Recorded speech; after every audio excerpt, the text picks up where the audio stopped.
নিত্য নতুন হক্কানি উলামায়ে কেরামদের ওয়াজ নসিহত শুনতে আমাদের চ্যানেলটি সাবস্ক্রাইব করে পাশে থাকুন। ধূমপান করা ইমামের পিছনে নামাজ হবে কিনা? ইমাম আবার ধূমপান করেনি রে ভাই। আচ্ছা, কোথাও থাকতে পারে। ইমাম যদি ধূমপান করে তাহলে ইমামের পিছনে যদি নামাজ পড়ে ফেলে কেউ, নামাজ হয়ে যাবে।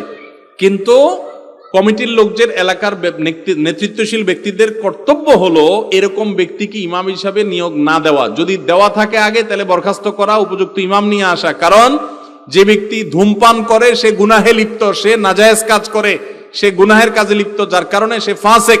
আর ফাসেক ব্যক্তিকে ইমাম হিসাবে নিযুক্ত করা জায়েজ নাই।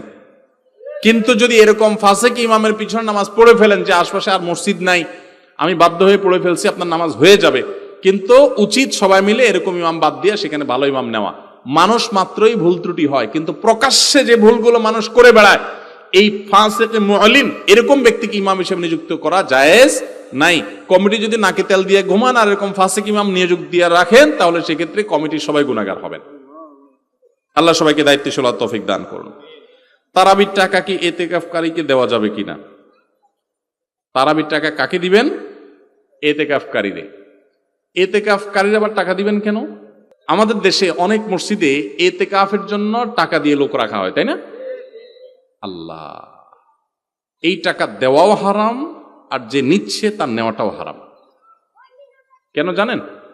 এতেকাফ একটা ইবাদত, নিছক ইবাদত। যিনি এতেকাফ বসছেন এটা তার সওয়াব হয়েছে, আপনি তার টাকা কেন দিবেন?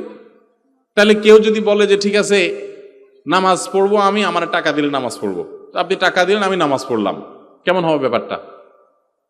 এটা কি ভালো কাজ হবে না খারাপ কাজ হবে? আমি নামাজ পড়বো আল্লাহর খুশি করার জন্য, আমার যদি আপনি টাকা দেন, প্রতি ওয়াক্তে 200 করে টাকা দিবেন, আমি ভাই 5 ওয়াক্ত পড়বো, একদিন দেন নাই টাকা, নামাজ পড়বো না। এটা যেরকম হয়ে গেল, এতেকাফকারীকে টাকা দিয়ে রাখাটা একই রকম। কারণ ওইটা যেরকম ইবাদত, এটাও একরকম ইবাদত।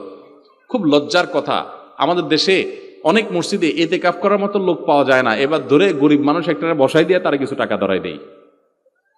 এই না আমাদের কালচার? ভয়াবহ গুনাহ, ভয়াবহ গুনাহ। আমরা যাই না, এতেকাফে বসার সময় হয় না। আহারে, নবী করিম সাল্লাল্লাহু আলাইহি সাল্লাম রমজান রোজা 2য় বা 3য় হিজরিতে ফরজ হওয়ার পর থেকে নিয়ে তার মৃত্যু পর্যন্ত কোন বছর এতেকাফ ছাড়ে না। এতেকাফ যে কত ইবাদত, মানে মজার ইবাদত, তৃপ্তির ইবাদত। আল্লাহর ঘরে বসে শেষ 10টা দিন রমজানের ইবাদত করে, এটা যে কত তৃপ্তিদায়ক ইবাদত, এটা যে না বসছে সে বুঝবে না। আমরা টাকা দিয়ে বসানো লাগে কারণ আমরা এত ব্যস্ত যে এতেকাফে বসার সময় নাই। যে আমল নবী সাল্লাল্লাহু আলাইহি সাল্লাম জীবনে একবারও ছাড়েন নাই, সেটা আমরা অনেকে জীবনে একবারও করি নাই। আল্লাহ আমাদেরকে এতেকাফ করার তৌফিক দান করুন। তো এতেকাফকারীকে টাকা দিয়ে বসাইলে সেটা গুনাহ হবে, জায়েজ নাই। আর তারাবির টাকা যেটা উঠাচ্ছেন, যদি তারাবিতে সূরা তারাবি হয় অথবা সহিহ পদ্ধতিতে টাকা দেওয়া জায়েজ প্রক্রিয়াতে আপনি টাকা উঠান, তাহলে সেই টাকা তারাবির ইমাম সাহেবদের হক। ভালো করে শুনে রাখেন, আমাদের দেশে ম্যাক্সিমাম মসজিদে এই অনাচারটা হয়, এই অন্যায়টা হয়। সেটা কি? কমিটির লোকজন নিজেরাও জানে না তারা যে আকামটা করতেছে, গুনাহের কাজটা করতেছে। তারাবির কথা বলে টাকা তুলছে, বা ঈদের সময় ইমাম সাহেব মুয়াজ্জিন সাহেবের হাদিয়া বকশিসের নাম দিয়ে টাকা তুলছে। যদি ইমাম সাহেবদের অনেক উঠে গেছে, এরে এত টাকা দিয়ে দিব, তো ঠিক আছে তারা লামসাম কিছু দিয়ে দিলাম, আর বাকিগুলো এবার অমুকরে দেন, তমুকরে দেন, মসজিদ ফান্ডে রাখেন, কাটটা না জায়েজ হবে। আমার কথা বুঝেন না আপনারা? মানুষ যাকে দেওয়ার জন্য দিছে তাকেই দিতে হবে, আপনি অন্য জায়গায় দিতে পারবেন না। টাকা উঠছে ঈদের দিন 50,000, হুজুরদেরকে ভাগযোগ করে 20,000 দিলেন, আর 30,000 মসজিদ ফান্ডে রেখে দিলেন, কাটটা গুনাহ হবে, জায়েজ নাই।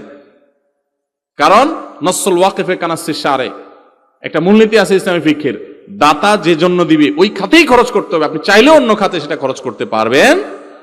অনেক ভয়াবহ ব্যাপার। এই জন্য ভাইরা খবরদার, যারা মসজিদে আছেন দায়িত্বে, তারা এগুলো খেয়াল রাখবেন। বন্ধুরা, ভিডিওটি আপনারা দেখলেন, ভিডিওটা কেমন লেগেছে অবশ্যই আমাদেরকে কমেন্ট করে জানিয়ে দিবেন। আর অবশ্যই ভিডিওতে একটা লাইক দিবেন। আর আমাদের চ্যানেলে নতুন দর্শক হয়ে থাকলে তাহলে চ্যানেলটি সাবস্ক্রাইব করে পাশে থাকা বেল বাটনটি বাজিয়ে দিবেন।